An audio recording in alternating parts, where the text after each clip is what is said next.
ಇತ್ತೀಚಿನ ಸಂಚಿಕೆಗಳನ್ನು ಜಾಹೀರಾತಿನ ಕಿರಿಕಿರಿ ಇಲ್ಲದೆ ನೋಡಿ.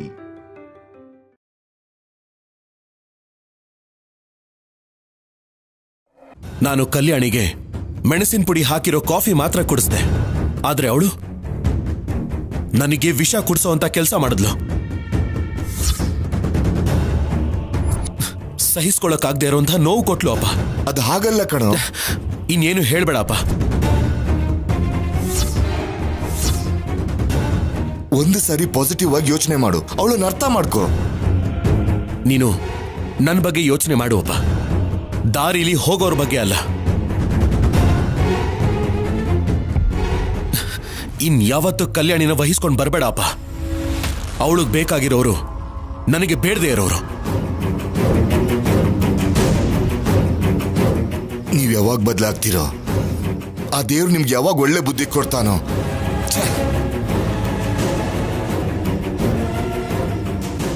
ಇಷ್ಟು ವರ್ಷದ ಹೊಟ್ಟೆ ಉರಿ ಕಲ್ಯಾಣಿ ಅನುಪಮನ ಕಣ್ಣೀರು ಭೂಮಿ ಬೀಳ್ತಾ ಇದ್ರೆ ಕಡಿಮೆ ಆಗ್ತಿದೆ.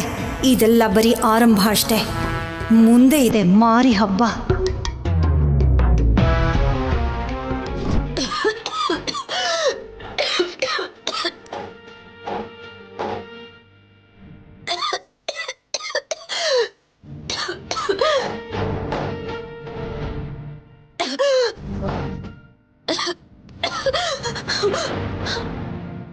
ಪಾಪ ಕಲ್ಯಾಣಿ, ಗಂಟ್ಲಲ್ಲಿ ಇನ್ನೂ ಕಡಿಮೆ ಆಗಿಲ್ಲ ಅಂತ ಕಾಣುತ್ತೆ.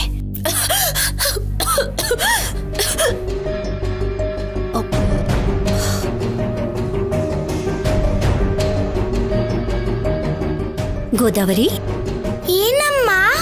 ನನ್ಗೊಂದು ಹೆಲ್ಪ್ ಮಾಡ್ತೀಯಮ್ಮ? ಮಾಡ್ತೀನಿ. ಪಾಪ ಕಲ್ಯಾಣಿ ಅಕ್ಕನಿಗೆ ಗಂಟ್ಲು ಉರಿತಿದೆ ಅಂತ ಕಾಣಿಸುತ್ತೆ. ನಾನು ಹೋಗಿ ಸಕ್ಕರೆ ನೀರು ಕೊಟ್ಟು ಬರ್ತೀನಿ. ಅಷ್ಟರಲ್ಲಿ ಏನಾದ್ರೂ ದಮಯಂತಿ ಅತ್ತೆ ಈ ಕಡೆ ಏನಾದ್ರೂ ಬಂದ್ರೆ ನನಗ್ ಸಿಗ್ನಲ್ ಕೊಡ್ತೀಯಾ? ನಾನ್ ಸಿಗ್ನಲ್ ಕೊಟ್ರೆ ನೀನ್ ಹೋಗ್ತೀಯಾ ಅಂತಾಯ್ತು. ಹೌದಮ್ಮ, ನಾನ್ ಕಲ್ಯಾಣಿ ಅಕ್ಕನ ಜೊತೆ ಮಾತಾಡ್ತಿರೋದು ನೋಡಿದ್ರೆ ಅಕ್ಕನಿಗೆ ಪನಿಷ್ಮೆಂಟ್ ಕೊಟ್ಬಿಡ್ತಾರೆ, ಅದಕ್ಕೆ. ಸರಿ ಅಮ್ಮ, ನಾನ್ ನೋಡ್ಕೋತೀನಿ, ನೀನ್ ಹೋಗು.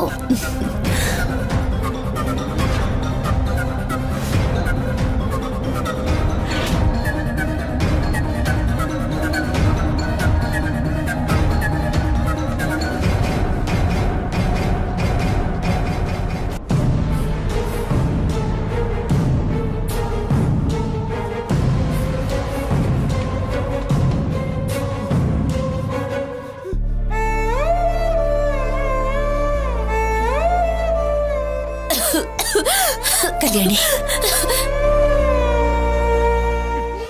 ಅಮ್ಮ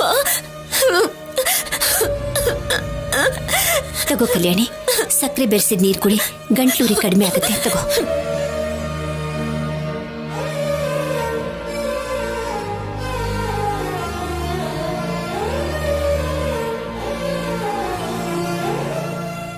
ಈಗ ಹೇಗಿದೆ ಕಲ್ಯಾಣಿ?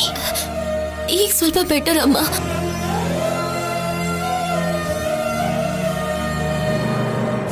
ಅಳ್ಬೇಡ ಕಲ್ಯಾಣಿ.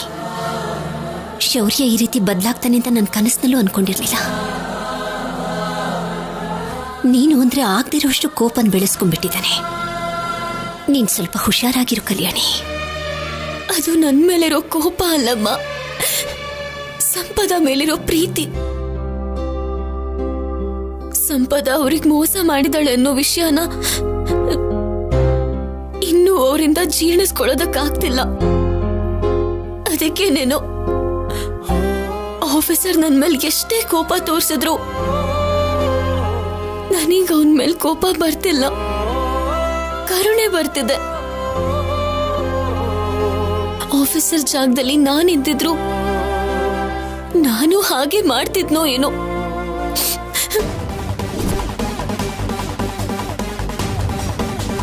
ಅಯ್ಯೋ, ದಮಯಂತಿ ಅತ್ತೆ ಬರ್ತಾ ಇದ್ದಾರೆ. ದಮಯಂತಿ ಅತ್ತೆ, ಬ್ಯುಸಿ ಆಗಿದ್ದೀರಾ? ಯಾಕೆ, ಏನಾಯ್ತು? ನನ್ನಿಂದ ಏನಾದ್ರೂ ಕೆಲಸ ಇತ್ತಾ? ಇದೆ ಅಂದ್ರೆ ಇದೆ, ಇಲ್ಲ ಅಂದ್ರೆ ಇಲ್ಲ. ಕಲ್ಯಾಣಿ, ಅಳ್ಬೇಡಮ್ಮ. ನಾವ್ ಏನ್ ಮಾಡಿದ್ರೆ ಶೌರ್ಯನಿಗೆ ನಮ್ಮ ಮೇಲೆ ಕೋಪ ಕಡಿಮೆ ಆಗುತ್ತೋ ಅಂತ ನನಗೆ ಗೊತ್ತಾಗ್ತಾ ಇಲ್ಲಮ್ಮ. ಶೌರ್ಯ ಮೊದ್ಲಿನ ಹಾಗೆ ಬದಲಾಗ್ಬಿಟ್ರೆ ನಿನ್ನನ್ನು ತುಂಬಾ ಚೆನ್ನಾಗಿ ನೋಡ್ಕೊಳ್ತಾನೆ ಅನ್ನೋ ನಂಬಿಕೆ ನನಗಿದೆ ಅಮ್ಮ. ಅಷ್ಟಕ್ಕೂ ಈ ಪರಿಸ್ಥಿತಿ ಕಾರಣ ಸಂಪದ ಅಮ್ಮ. ಆಫೀಸರ್ಗೆ ನಮ್ಮ ಮೇಲಿರೋ ಕೋಪ ಕಡಿಮೆ ಆಗ್ಬೇಕು ಅಂದ್ರೆ ನಮಗಿರೋದು ಒಂದೇ ದಾರಿ. ಸಂಪದನ ಹೇಗಾದ್ರೂ ಹುಡುಕಿ ಆಫೀಸರ್ ಮುಂದೆ ನಿಲ್ಲಿಸ್ಬೇಕು. ಸಂಪದ ಬಾಯಿಂದಾನೆ ಅಷ್ಟಕ್ಕೂ ಏನ್ ನಡೀತು ಅಂತ ಹೇಳಿಸ್ಬೇಕು. ನಾವ್ ಯಾವ ತಪ್ಪು ಮಾಡಿಲ್ಲ ಅಂತ ನಿರೂಪಿಸ್ಕೊಳ್ಬೇಕು. ಆಗ ಆಫೀಸರ್ಗೆ ನಮ್ಮ ಮೇಲಿರೋ ಕೋಪ ಹೋಗತ್ತೆ. ಏನ್ ಆ ಕೆಲ್ಸ ಅಂತ ಹೇಳು. ನನ್ಗೆ ಬೋರ್ ಆಗ್ತಿದೆ. ಕಳ್ಳ ಪೊಲೀಸ್ ಆಟ ಆಡೋಣವಾ? ನನಗಷ್ಟು ತಾಳ್ಮೆ ಇಲ್ಲ. ನಿಮ್ಮ ಅಪ್ಪನ ಜೊತೆನೋ ನಿಮ್ಮ ಅಮ್ಮನ ಜೊತೆನೋ ಆ ಅನುಪಮನ್ ಜೊತೆನೋ ಆಡ್ಕೋ. ಸುಮ್ನೆ ಕೂತ್ಕೊಂಡು ಯಾವ್ದೋ ಮೂಲೆಯಲ್ಲಿ ಅಳ್ತಿರ್ತಾರೆ.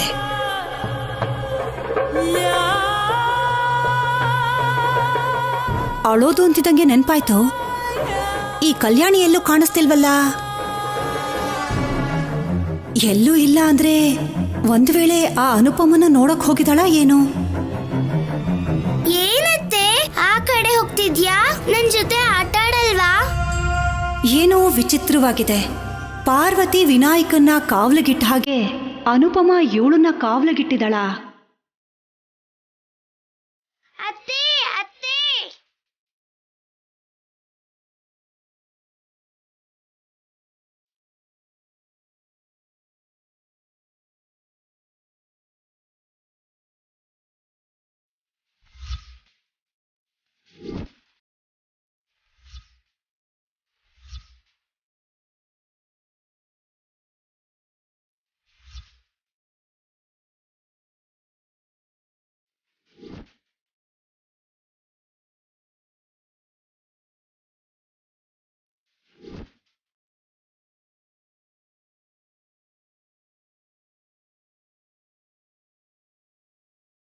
ಒಬ್ಳೇ ಅಳ್ತಾ ಇದ್ದಾಳ?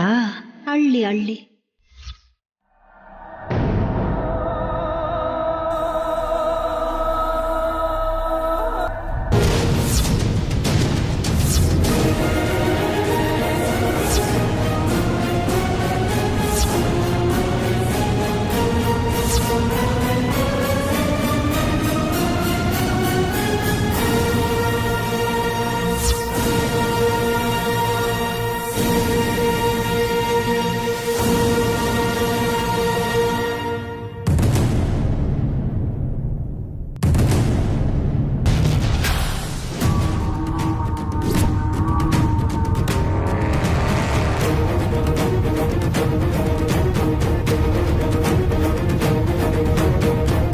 ಈ ಸಕ್ಕರೆ ನೀರನ್ನ ಯಾರು ಕೊಟ್ಟೋರು?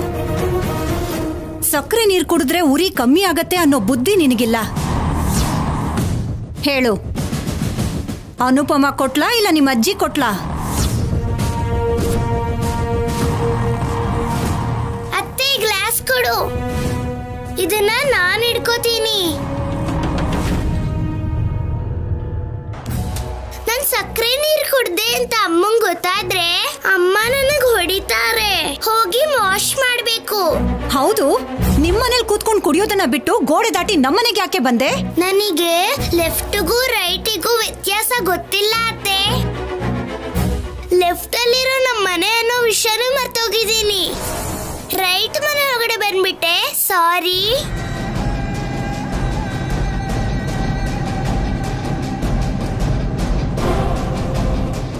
ಏನೋ ವಿಚಿತ್ರವಾಗಿದೆಯೇ.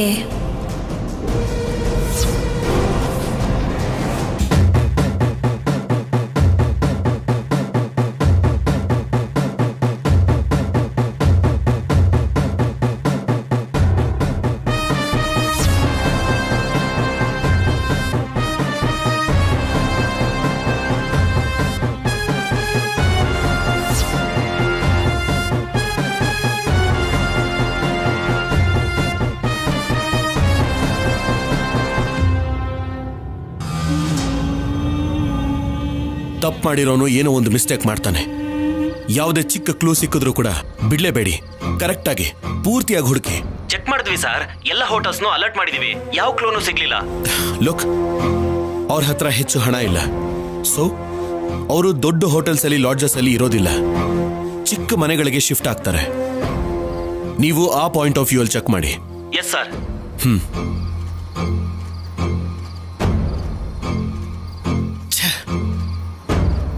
ಕನ್ಫರ್ಮ್ ಆಗಿ ಕಲ್ಯಾಣಿನೇ ಇನ್ಫಾರ್ಮೇಶನ್ ಲೀಕ್ ಮಾಡಿರ್ತಾಳೆ. ಫೋನ್ ಚೆಕ್ ಮಾಡಿದ್ರೆ ಗೊತ್ತಾಗ್ಬಿಡತ್ತೆ. Yes, phone ಎಲ್ಲಿಟ್ಟಿರ್ತಾಳೆ?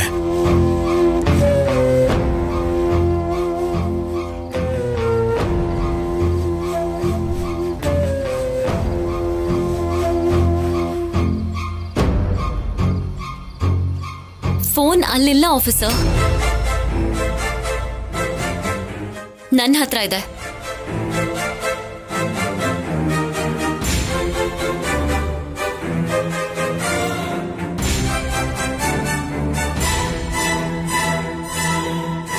ತಗೋ ತಗೋ, ನನ್ ಮೇಲೆ ನಿಂಗಿನ್ನೂ ಅನುಮಾನ ಹೋಗಿಲ್ಲ ಅಲ್ವಾ? ತಗೋ. ಕಾಲ್ ಹಿಸ್ಟ್ರಿನ ಕ್ಲಿಯರ್ ಮಾಡಿದ್ಯಾ ಅಲ್ವಾ? ನನಗೆ ಗೊತ್ತು, ಹೈದರಾಬಾದಲ್ಲಿರೋ ಸಂಪದ ಅವರು ನಮ್ಮವರಿಂದ ತಪ್ಪಿಸ್ಕೊಳ್ಳೋದಕ್ಕೆ ಕಾರಣ ನೀನೇ ಅಂತ. ನೀನೇ ಇನ್ಫಾರ್ಮೇಶನ್ ಕೊಟ್ಟಿದ್ಯಾ? ಹಲೋ ಆಫೀಸರ್, ನಾನ್ಯಾಕೆ ಅವ್ರಿಗೆ ಇನ್ಫಾರ್ಮೇಶನ್ ಕೊಡ್ತೀನಿ? ಅಂಡ್ ಒನ್ ಮೋರ್ ಥಿಂಗ್, ನಿಜವಾಗ್ಲೂ ನಿನ್ ಮೊದಲು ಮುದ್ದಿನ ಹೆಂಡತಿ ಸಂಪದ ಮುಂಬೈಲಿದ್ದಾಳೋ ಹೈದರಾಬಾದಲ್ಲಿದ್ದಾಳೋ ನನ್ಗೇನು ಗೊತ್ತಿಲ್ಲ. ಗೊತ್ತಿದ್ರೆ ಇಷ್ಟೊತ್ತಿಗೆ ನಿನ್ ಕಾಲಿಗೆ ಬೀಳ್ಸಿ ನಿಜ ಏನೋ ನಡೆದಿದ್ದೇನೋ ಹೇಳಿಸ್ತಿದ್ದೆ. ಓ ಹೌದಾ? ಹಾಗಾದ್ರೆ ಮಿಸ್ ಆದ್ರು ಅಂತ ನೀನ್ ಬೇಜಾರು ಮಾಡ್ಕೋಬೇಡ. ನಾನು ಸಂಪದಾನ ಹಿಡಿತೀನಿ. ನಿನ್ನ ಅವಳನ್ನ ಪಕ್ಕದಲ್ಲಿ ನಿಲ್ಸಿ ನಿಜ ಏನು ಅಂತ ನಿಮ್ಮಿಬ್ಬರು ಬಾಯಿಂದಾನೆ ಕಕ್ಕಿಸ್ತೇನೆ. ಆಗೇನಾದ್ರೂ ಸಂಪದ ನಿನ್ ಹೆಸರನ್ನ ಹೇಳಿದ್ರೆ ನಿನ್ನ ದೇವರು ಕೂಡ ಕಾಪಾಡೋಕಾಗಲ್ಲ. ಸಂಪದ ಅವ್ರು ಸಿಗಬಾರ್ದು ಅಂತ ಪೂಜೆನೇ ಮಾಡ್ತೀಯೋ ಹೋಮನೇ ಮಾಡ್ತೀಯೋ ಮಾಡ್ಕೋ.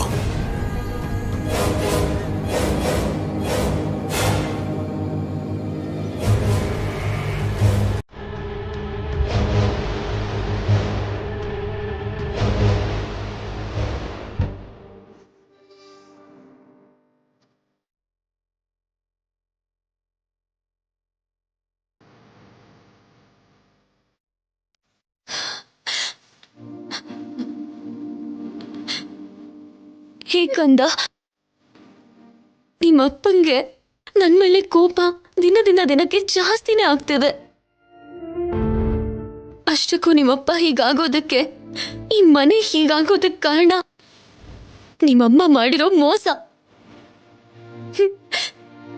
ನಿಮ್ಮಮ್ಮನ ಅಷ್ಟೆಲ್ಲ ಪ್ರೀತಿಸ್ತಾ ನಿಮ್ಮಪ್ಪ,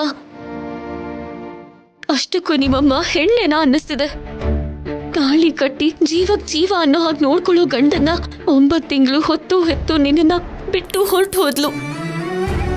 ಕಡಿ ಪಕ್ಷ ನೀನ್ ಹೇಗಿದ್ಯೋ ಅಂತ ತಿಳ್ಕೊಳ್ಳೋ ಪ್ರಯತ್ನ ಕೂಡ ನಿಮ್ಮಮ್ಮ ಮಾಡ್ಲಿಲ್ಲ. ನಿಮ್ಮಮ್ಮನ್ನ ಮಾತ್ರ ನಾನು ಸುಮ್ಮನೆ ಬಿಡಲ್ಲ ಕಂದ. ನಾನು ಯಾವ ತಪ್ಪನ್ನು ಮಾಡಿಲ್ಲ ಅಂತ ಪ್ರೂವ್ ಮಾಡ್ಕೋತೀನಿ. ನಾನು ತಪ್ಪು ಮಾಡಿಲ್ಲ ಅಂತ ಪ್ರೂವ್ ಮಾಡ್ಕೊಳ್ಳೋದಕ್ಕೆ ಮಾತ್ರ ಅಲ್ಲ, ನಿನಗೆ ಹೆತ್ತ ತಾಯಿ ಪ್ರೀತಿನ ಹತ್ರ ಮಾಡಬೇಕು ಅನ್ನೋ ಉದ್ದೇಶದಿಂದ ಕೂಡ.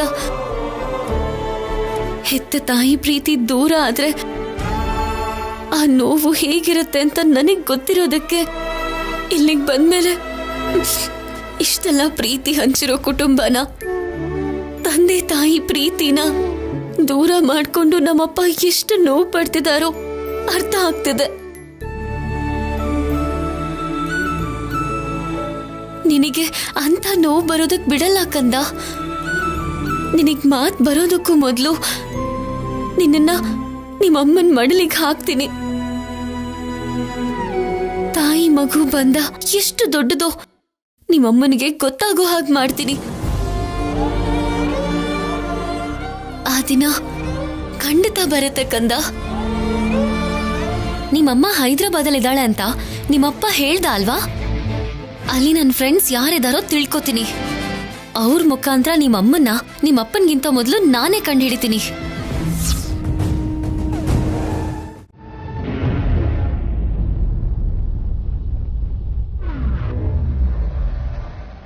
ಹಾ ವಾಸು ಸರ್, ನಾನೊಂದು ನಂಬರ್ ಹೇಳ್ತೀನಿ, ನೋಟ್ ಮಾಡ್ಕೋ. Okay sir. 9849. ಹೆಸರು ಕಲ್ಯಾಣಿ. ಈ ನಂಬರಿಂದ ಬರೋ ಹೋಗೋ ಕಾಲ್ಸ್ಗಳನ್ನೆಲ್ಲ ರೆಕಾರ್ಡ್ ಮಾಡ್ಕೊಳ್ಳಿ. Okay sir.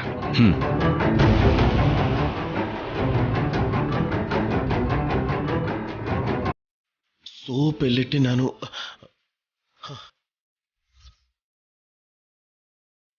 ಏನೋ ಮತ್ತೆ ಸಂಪದ ಕಾಲ್ ಮಾಡ್ತಿದ್ಯಾ? ಹೌದು ಮಾಡ್ದೆ. ಅವಳು ಮಾಡಿರೋ ಗನಂದಾರಿ ಕೆಲ್ಸಕ್ಕೆ ನನಗೆ ಕೋಪ ನೆತ್ತಿಗೇರಿದೆ. ಅದಕ್ಕೆ ಕಾಲ್ ಮಾಡ್ದೆ. ಆದ್ರೆ ಏನ್ ಲಾಭ? ಇನ್ನೂ ಸ್ವಿಚ್ ಆಫ್ ಅಂತಾನೆ ಬರ್ತಿದೆ. ಕಲ್ಯಾಣಿ, ನೀನು ಸಂಪದ ಸೇರ್ಕೊಂಡು ಆಡೋ ಗೇಮ್ಗೆ ನಾನ್ ಚೆಕ್ ಇಡ್ತೀನಿ.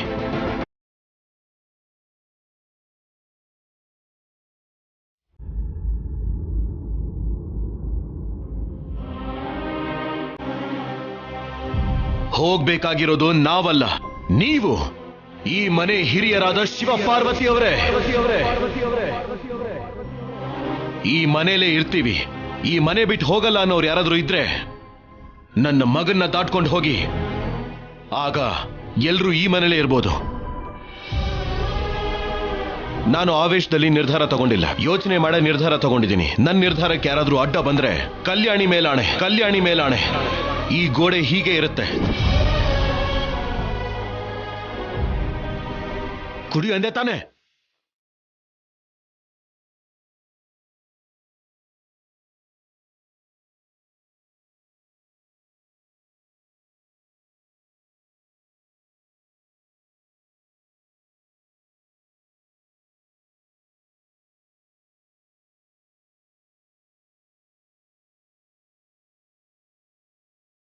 ಕಲ್ಯಾಣಿ ಬಗ್ಗೆ ಯೋಚನೆ ಮಾಡ್ತಿದೀಯ ಪಾರ್ವತಿ? ಹೌದು ರೀ. ಕಲ್ಯಾಣಿಗೆ ಮದ್ವೆ ಮಾಡಿದ್ರೆ ನನ್ನ ಕಣ್ಣು ಮುಂದೆನೆ ಸಂತೋಷವಾಗಿರ್ತಾಳೆ ಅಂತ ಆಸೆ ಪಟ್ಟೆ. ಅವಸರ ಪಟ್ಟು ತಪ್ಪು ಮಾಡಿದೆ. ಆ ಸಿದ್ದು ಜೊತೆಗೆ ಮದ್ವೆಗೆ ಒಪ್ಕೊಂಡು ತಪ್ಪು ಮಾಡಿದೆ. ಇವತ್ತು ಕಣ್ಣು ಮುಂದೆ ಮೊಮ್ಮಗಳು ನೋವು ಅನುಭವಿಸ್ತಿದ್ರು. ಕನಿಷ್ಠ ಕಣ್ಣೀರು ಒರೆಸಿ ಸಮಾಧಾನ ಮಾಡೋದಕ್ಕೂ ಆಗ್ತಿಲ್ಲ.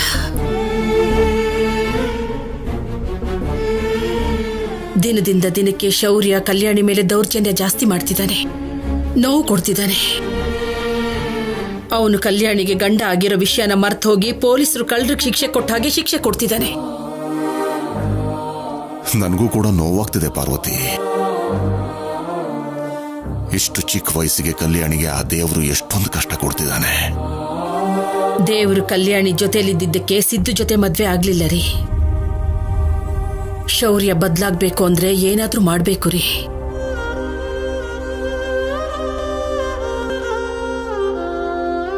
ಒಂದ್ ಕೆಲ್ಸ ಮಾಡೋಣವರಿ. ಅದೇನ್ ಪಾರ್ವತಿ? ಪಂಚಾಯಿತಿ ಮುಖ್ಯಸ್ಥರನ್ನ ಕರೆಸಿ ಅವ್ರ ಮುಂದೆ ಕಲ್ಯಾಣಿನ ಶೌರ್ಯನ ನಿಲ್ಸೋಣ.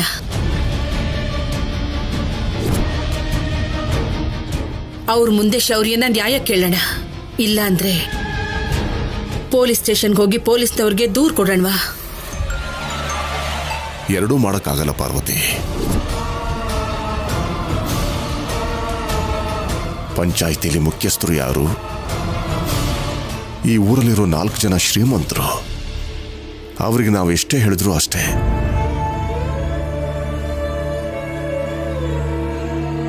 ಅವ್ರಗಳ ಎದುರಿಗೆ ನಮ್ಮ ಮನೆ ಮರ್ಯಾದನ್ನ ಕಳ್ಕೊಳ್ಳೋಣ ಅಂತೀಯಾ? ಅವ್ರಗಳ ಮುಂದೆ ನಮ್ಮ ಮನೆ ಗುಟ್ಟನ್ನ ಬಿಚ್ಚಿಟ್ರೆ ನಾವು ಚಿಕ್ಕವರಾಗ್ಬಿಡ್ತೀವಿ. ಊರಿಗೆಲ್ಲ ಗೊತ್ತಾಗ್ಬಿಡುತ್ತೆ.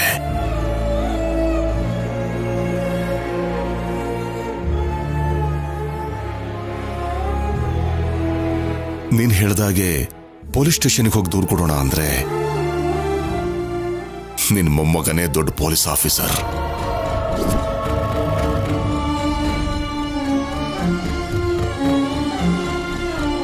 ನಾವೇ ಹೋಗಿ ನಮ್ಮನೆಯವ್ರ ಮೇಲೆ ದೂರು ಕೊಟ್ರೆ ಆ ಕ್ಷಣನೇ ನಮ್ಮ ಮಾನ ಮರ್ಯಾದೆನೆಲ್ಲ ನಮ್ಮ ಕೈಯಾರೆ ನಾವೇ ಬಿದಿ ಪಾಲ್ ಮಾಡ್ದಾಗತ್ತೆ ಪಾರ್ವತಿ. ಶೌರ್ಯ ಕೂಡ ನಮ್ಮ ಮೊಮ್ಮಗನೇ. ತಪ್ಪು ಮಾಡಿರಬಹುದು, ಆದರೆ ತಪ್ಪು ಹೆಜ್ಜೆ ಹಿಡಿದವರು ಹಾಗೆ ದೊಡ್ಡವರಾಗಿ ನಾವೇ ತಾನೇ ನೋಡ್ಕೋಬೇಕಾಗಿರೋದು. ನಿಜ ರೀ. ನಿಮ್ ಹಾಗೆ ನಾನು ಯೋಚನೆ ಮಾಡಕ್ಕಾಗ್ಲಿಲ್ಲ. ಕಲ್ಯಾಣಿ ಕಣ್ಣಲ್ಲಿ ಕಣ್ಣೀರ್ ನೋಡ್ತಿದ್ದ ಹಾಗೆ ಕೋಪದಲ್ಲಿ ನಿರ್ಧಾರ ತಗೊಳಕ್ ಹೊರಟಿದ್ದೆ. ಆ ದೇವರು ಕೂಡ ನೋವನ್ನ ಸಹಿಸ್ಕೊಳ್ಳೋರ್ಗೆ ಜಾಸ್ತಿ ನೋವು ಕೊಡ್ತಾನೆ ಅನ್ಸುತ್ತೆ.